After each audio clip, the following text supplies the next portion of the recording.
What if you were the living embodiment of all pervasive peace? What if all sentient beings all around you increase their vibration towards harmony by merely being in your contact? What if, through conscious reasoning, focused will, and intentional living, you reform yourself, thereby becoming a catalyst in sparking transformation in others? I'm Shilpa Lewis, meditation, mindset, and mindfulness coach for midlife mompreneurs, and you are listening to Omnipresent Awareness, the podcast that will inspire you to use your story to serve humanity in not just healing, but thriving as souls, each fulfilling their highest purpose.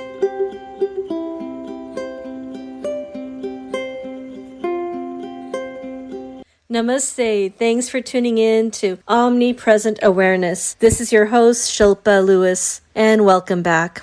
Okay, so I'm running a little challenge as I'm trying to get more people to discover this podcast and the conversations that inspire those who value personal growth. And the best way to do that is to leave reviews. You can leave a review on Spotify, Google Podcast, or Apple Podcast. So here's a little request from me to you. If you feel like you have received any value at all from these episodes, then please write a little review and take a screenshot of your review. Once you've done that, email that screenshot to me at omnimindfulness@gmail.com. Once I get your screenshot, you will receive one of my infographics. Spark your meditation practice through Sankalpa. Sankalpa is the Sanskrit word for intention setting. Along with this, you'll receive a link to my guided meditation where you can daily practice intention setting with some inspirational music and breath work. This infographic, along with the guided meditation, is guaranteed to have you start your practice for meditation with a spark. It is my gift for you for being a listener, being a supporter, and of course for you to be able to manifest the best meditation practice. So thank you for showing up, listening, and being inspired, and most importantly, taking action. I appreciate you. So again, please don't forget to take a screenshot of your review and send it to omnimindfulness@gmail.com, and I will send you that infographic and the link to the guided meditation. And now, a conversation recorded with my partner in awareness, Tanya, from our joint podcast, Mindful Mompreneur Moments. And oh yeah, if you could, please listen to the very end of the podcast for powerful insights from our guest. Thank you. Next up, Harini Krishnan, the Trailblazer American Indian Democratic leader. Harini is an Indian American who comes from a family of trailblazers. She is the proud daughter of Annapurna Krishnan, the first South Indian woman to climb the third highest mountain in the world. For over 20 years, I've had the unique privilege of calling Harini my friend, and a woman who has inspired me and piqued my interest in influencing positive change through awareness of politics. During the recent election, Harini offered me a lifetime opportunity to lead mindfulness and meditation coaching sessions for those working in the call center during the election. Harini's life journey is rich and full of depth. Born in India, Harini grew up in a professional Indian classical family where she was trained by her father as a vocalist. She has 4 decades of experience living in various countries and performing at various worldwide venues including India, the UK, France, and the United States. Like many immigrant families from India, her family valued education. From an early age, Harini had a clear vision on how she'd like to shape the reality for women and those that are underrepresented. She therefore pursued a bachelor's in political science from the University of California, Irvine. Harini went on to receive a master's degree in international public administration from USC, and she is currently enrolled in the Harvard Kennedy School's Public Leadership Program. She has found strength in her diverse background by spearheading grassroots activism efforts resulting in the South Asians for America and in leading the presidential campaign efforts for Joe and Kamala in early 2020. And as of March 2022, she is the delegate to the California Democratic Party at CA-DEM 2022. Harini's rich cultural background, upbringing, and education have perhaps influenced her ability to lead with empathy and compassion. These mindfulness traits have also been what has made her passionate about gender equality, civil rights, public education, and arts, and in particular about electing more women and women of color to all levels of office. Listen to Harini's podcast as she shares her journey in intentionally living a mindful life in an ever-growing multicultural world. And now, here's Harini. Harini, thank you for being here. Thank it you is. again for being with us. No, it is an absolute honor to be with you two beautiful souls, and thank you for what you do. And I'm excited to be here. We are so excited. Obviously, you know how much I adore you, Harini.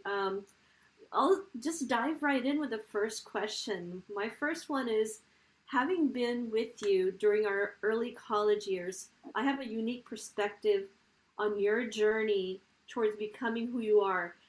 And I'm about to say a mouthful. Democratic organizer, gender equality, civil rights, public education, and arts activist. And I am barely touching the tip of the iceberg.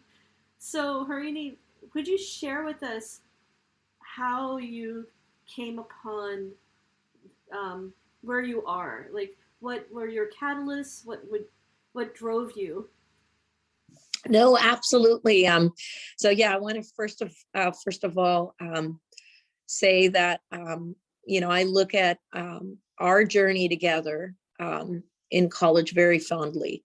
I look at our friendship with so much nostalgia and so much warmth, and I look at the bonds that we established. Right, I think both of us being Indian American, both of us having that shared identity. And it's a hyphenated identity. I often think about what does that mean, right?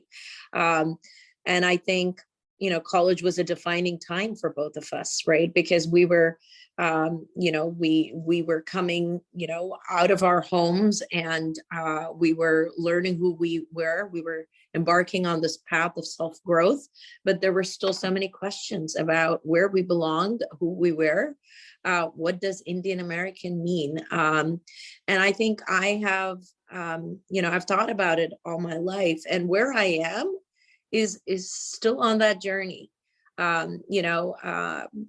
So I, just to kind of retrace, in terms of why I became a Democratic organizer or what the catalyst was, I think, I have, thanks to my parents, they really instilled a love in me of learning about other people and other cultures and other languages, and connecting with people at a very young age.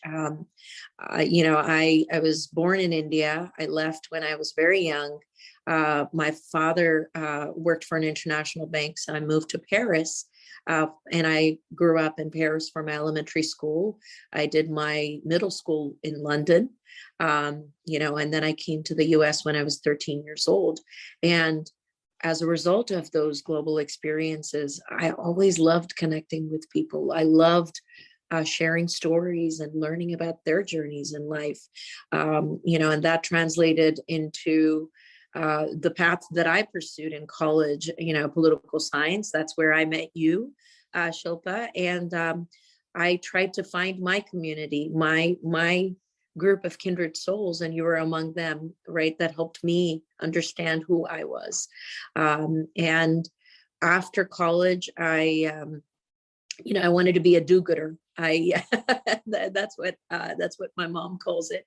I started working with nonprofits. My first experience was working for the United Nations Children's Fund in New Delhi, and I learned what empathy and compassion was in a very atypical place. I jumped in working for UNICEF after my bachelor's and my master's, thinking that I want to work for the UN, right?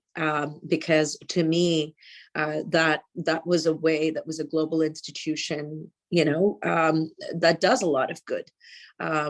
However,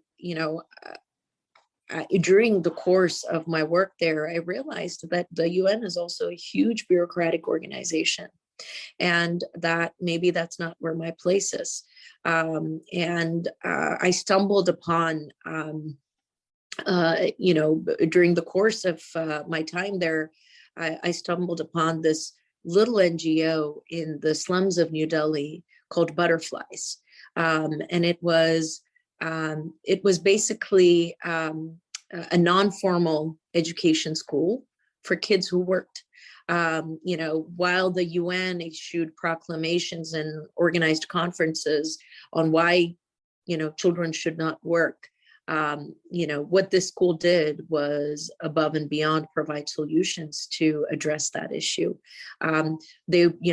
Kids would go work, around the city throughout the day, but then they would come at 4:00 back to the slums.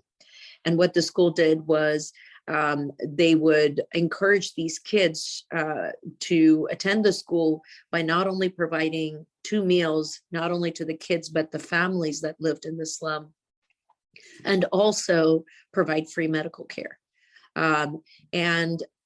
It was during that path that I saw what empathy looked like, what compassion looked like, as I saw these selfless individuals that were part of the NGO do this day in and day out.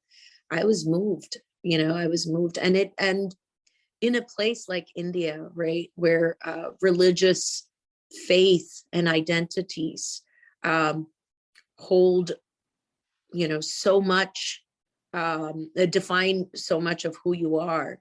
It didn't matter what faith or what religion they believed in. I was a Hindu volunteer in a almost entire Muslim slum, and there were people of all faiths and all backgrounds who would volunteer their time between 4 and 7 p.m. to teach these kids, and so that kind of planted that seed.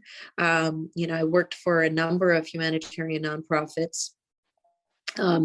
And that journey lasted until I was pregnant with my first child. And that was a journey in itself because, I want to go on record saying, I had 2 miscarriages. And that's a subject of taboo in our own community. In the South Asian community, we don't talk about women having miscarriages. We don't talk about, the journey of moms. That's not always perfect, right? It is filled with pain. It's filled with a lot of loss, and so when after losing, two babies, I decided to take a step back.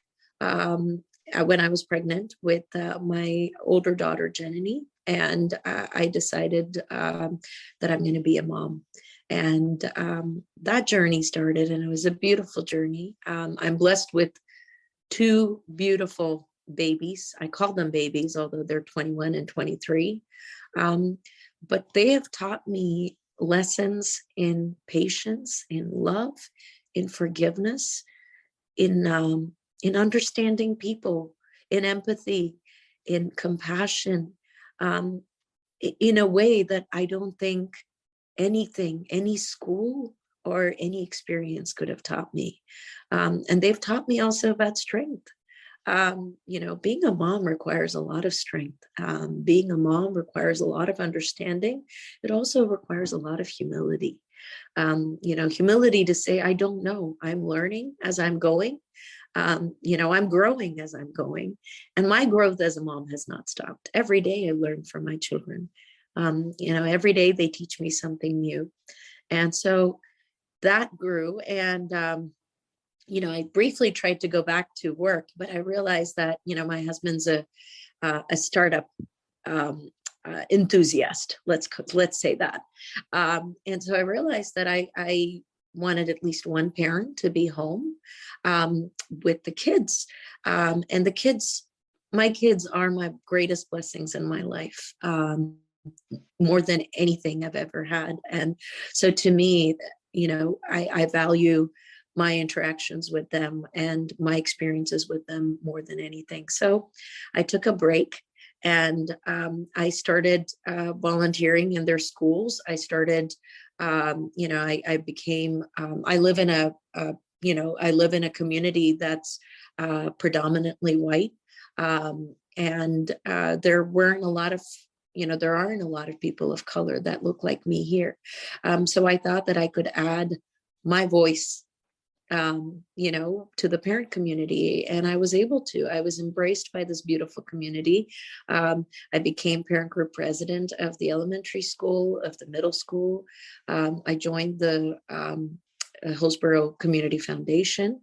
I was able to, teach them about, Indian classical music and Indian culture in a quarterly assembly, because they were open to that idea, and they were open to parents sharing their multicultural experiences, which is not always the case in every community.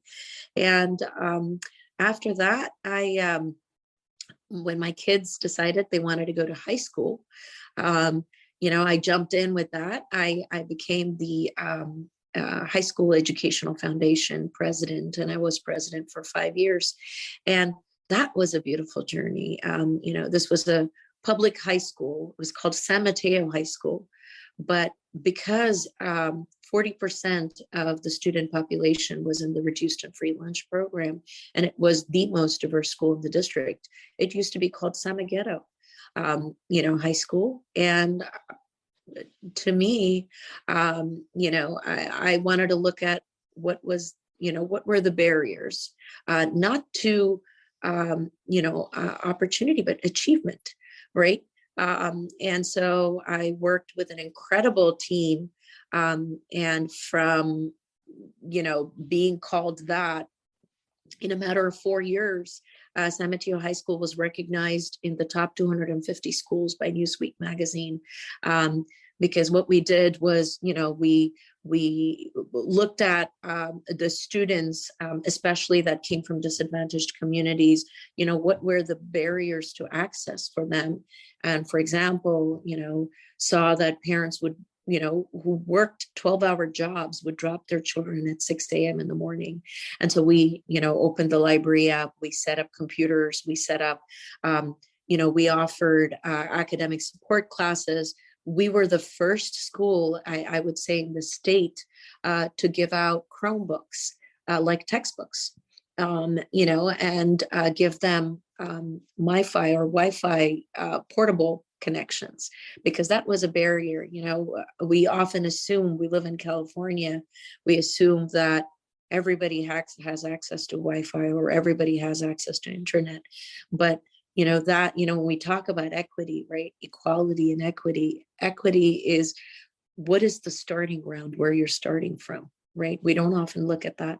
And so when we did, we saw results, and we saw kids graduating high school for the first time from their homes.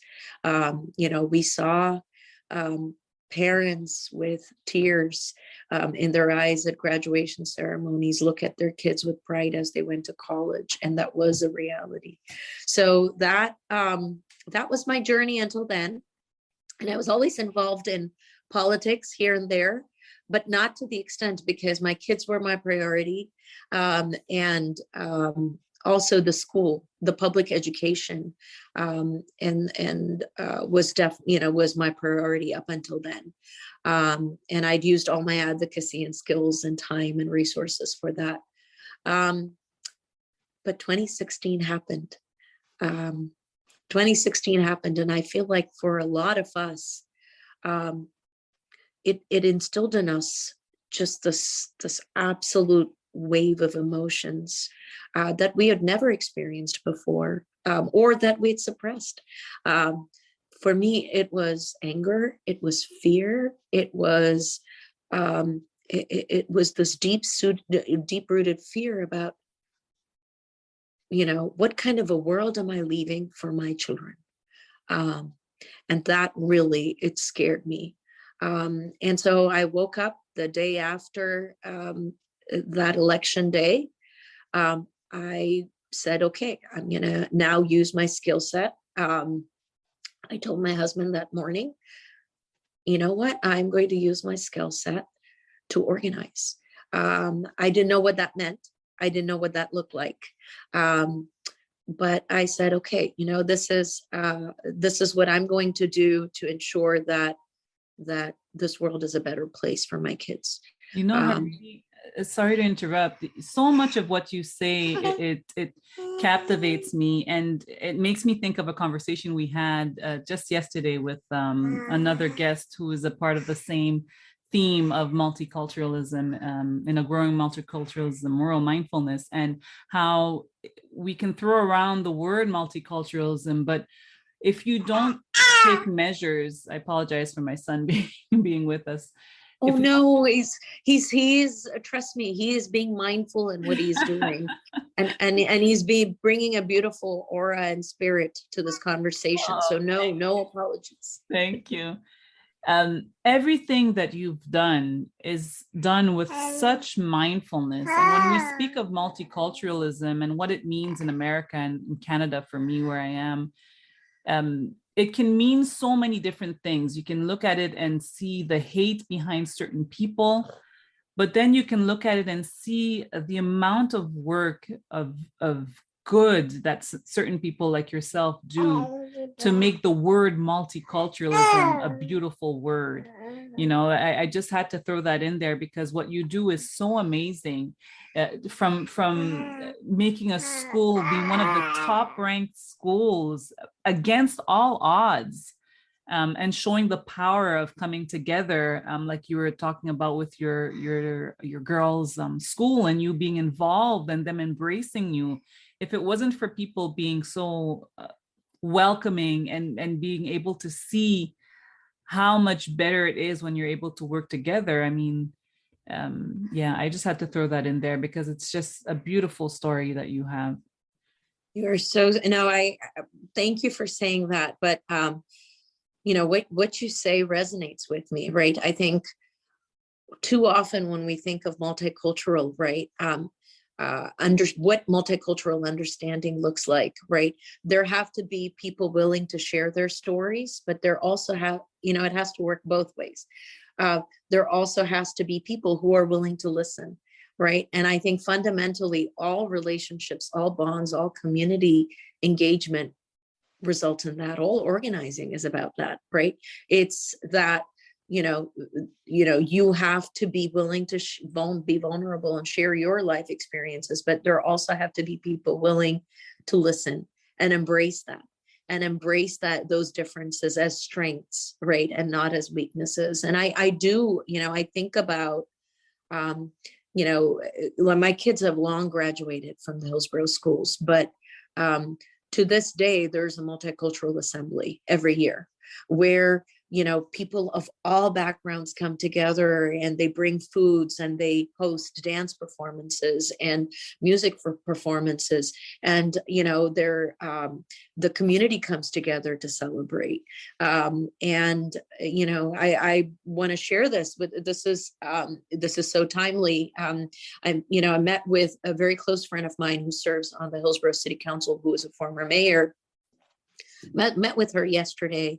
By the way, she's a beautiful spirit. Talk about a mindful mom, Christine. And she asked me, she said, Hillsborough has this light up the town ceremony every year, right? Where you light up the town, you light up the, ahead of the holiday season.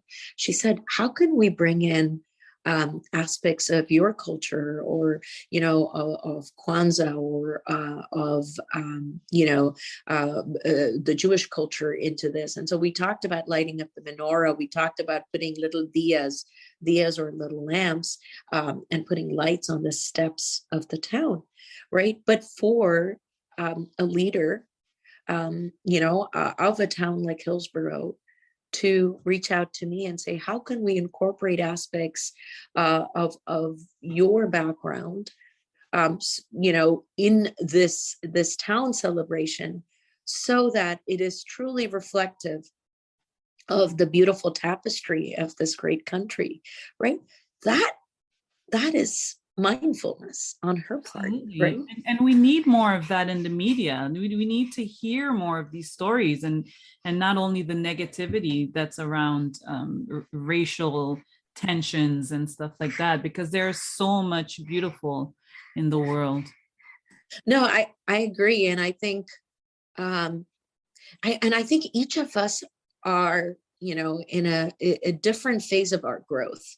And I will say that, you know, having said that, you know, yesterday was a very painful day. You know, yesterday was, you know, when the verdict for Kyle Rittenhouse was shared, it was a very painful day. You know, I'm an Indian American woman. I am a brown-skinned woman. But yet my experiences are not the same as of my Black brothers and sisters. I have so many friends with young children who have to have that conversation about, you know, how to keep themselves safe in a world that doesn't view the beautiful spirits that they are, but only views the color of their skin. So I think each of us go through different experiences, and that defines how we react. But I think you know, it is more incumbent on people like us to remind, you know, those around us that, you know, what brings us together is so much stronger than what divides us. And that, you know, our shared humanity is our greatest strength. And we have to come together with positive messages of hope, of unity, of resilience, of growth. And that's how we move beyond the pain. That's how we move beyond the grief.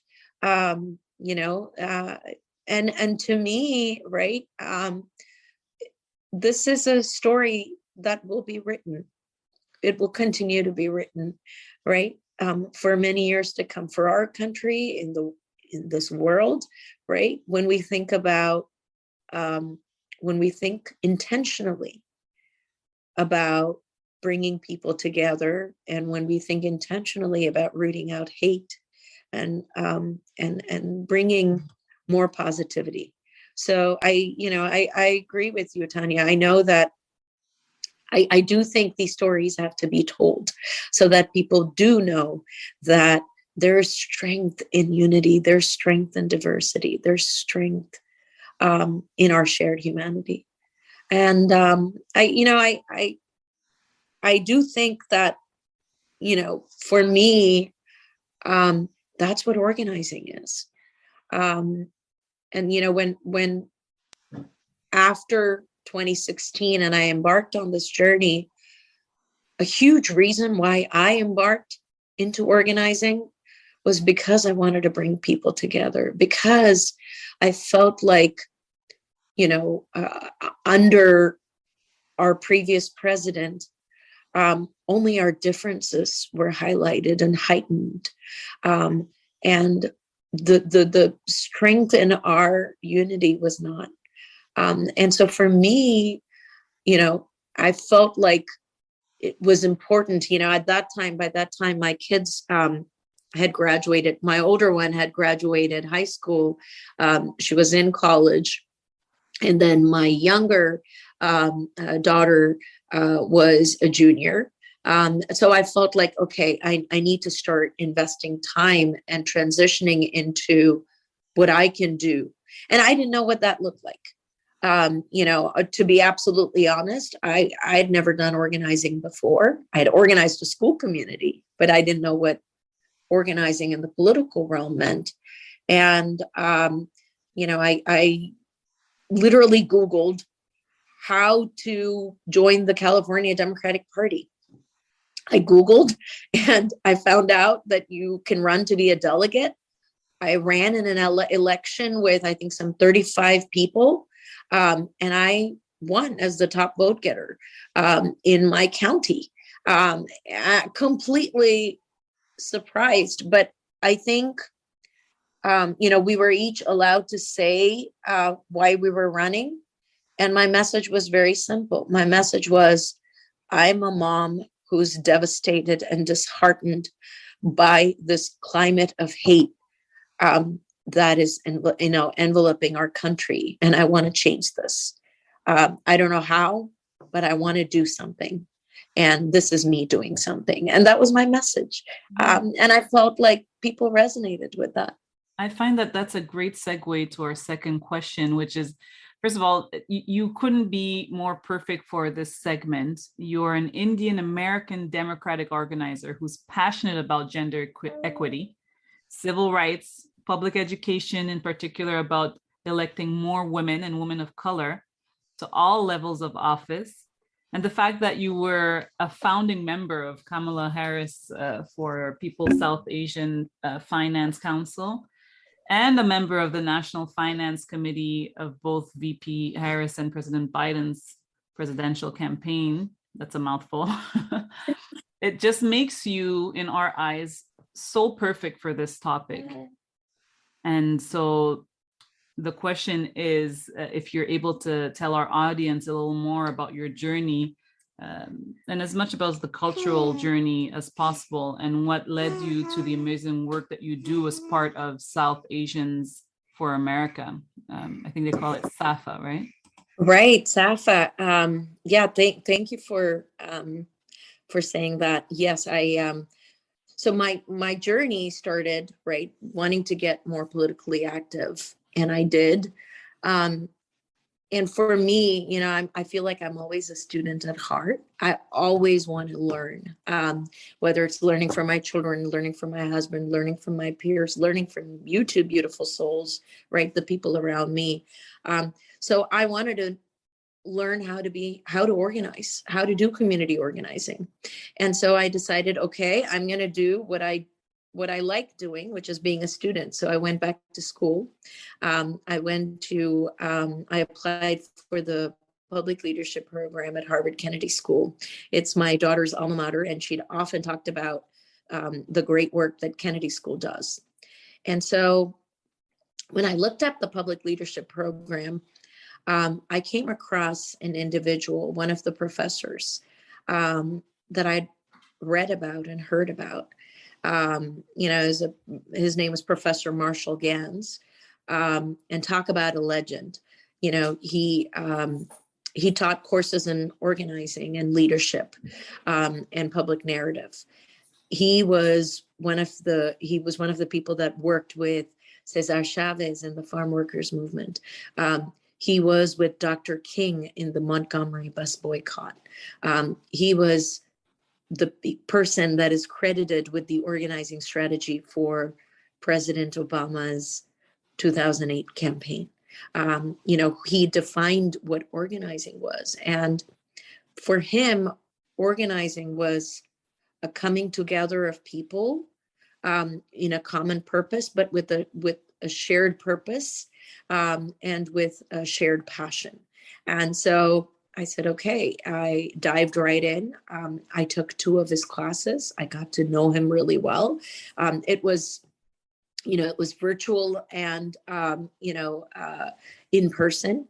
And I walked away with a new sense of purpose. Could you tell us again what organizing is? I thought that was such a beautiful way of saying it, because when you hear the word organizing, you might not think that, that definition. Could you just tell us again? Yeah. So, organizing or community organizing is, it's empowering people to come together with a shared purpose and a shared passion. And what is most important in that definition is empower and leadership, right? My father says this often. A true leader empowers.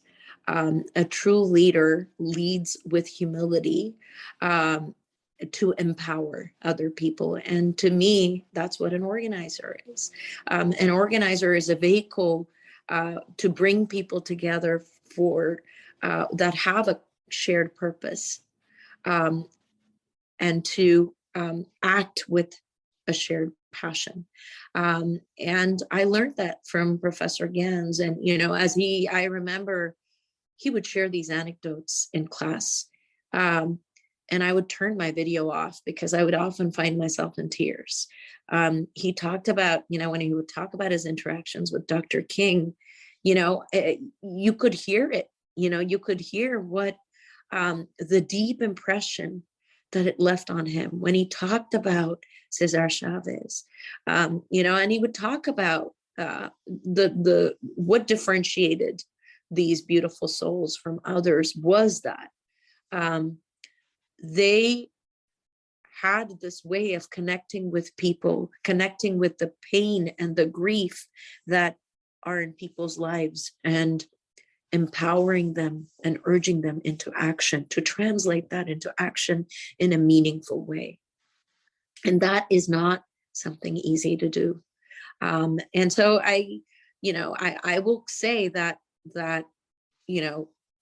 those classes I took really left such an incredible impression on me. It was a how-to, it wasn't even just a how to organize, but it was how to connect with people, how to, how to come together and empower.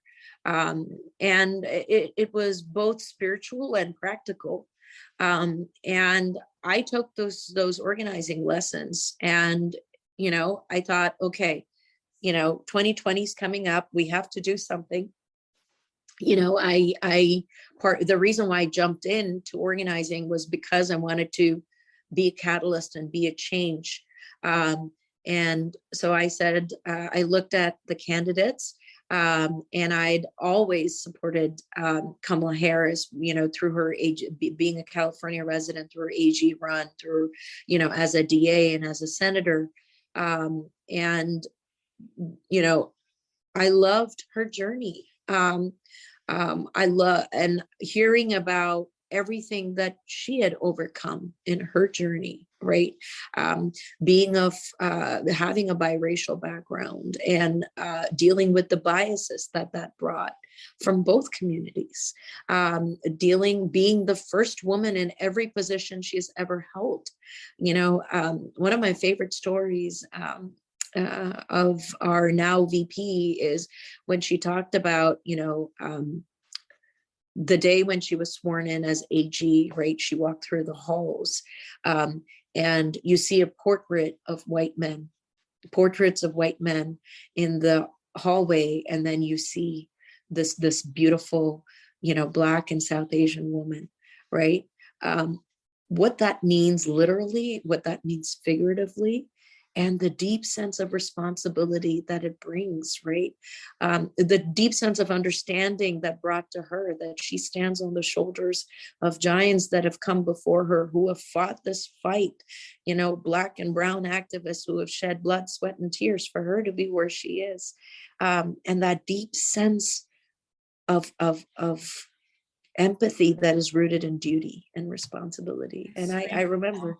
I have goosebumps just hearing that, because it's so relevant to both me and Shilpa and yourself, being Black and Indian. It's just extremely powerful. Right?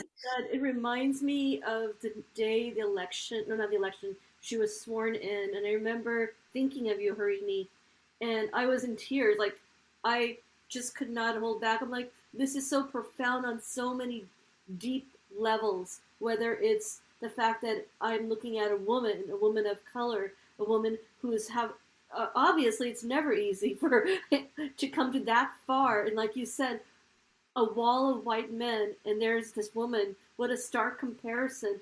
But the level of empathy and strength she has, knowing you, Harini, that you were there on the sidelines constantly. I like for the 2 or 3 years you were there advocating for her. I remember one time you were in Hawaii. You made a little video sending out her shout out to her, and I just remember when your daughter videotaped you towards when she was. I believe she became a candidate, right?